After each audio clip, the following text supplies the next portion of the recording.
My name's Sandra Cervantes. I'm running at large for the City Council here in Mason City. I was contacted by KIMT, Globe Gazette, and the radio station. They wanted me to participate in a forum with my other candidates.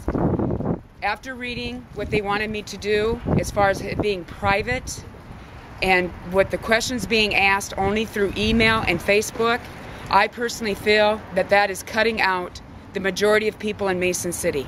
First and foremost, my own mother doesn't even have a computer. She wouldn't even know how to turn one on, but yet they're expected to send in emails or Facebook. Too many people are being cut out. A lot of voices not being heard in that regard, okay?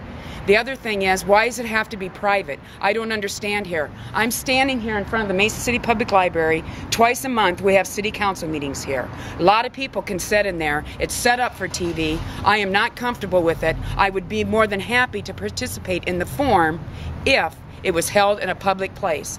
But my stance has been, the reason I'm running for city council, one of the main reasons, there's others, but one of the main reasons is the day they set me down and told me I could not speak, I decided it was time for Mason City to have a voice where people can come to me and say, you know what? I have a concern. Can you address it? I have questions. Can you get me answers? That's why I'm standing here. I was asked one of the questions from the Globe Gazette that will be in the paper. What is the most important advice you ever got from somebody? Stay true to your convictions. And that's what I'm doing right now.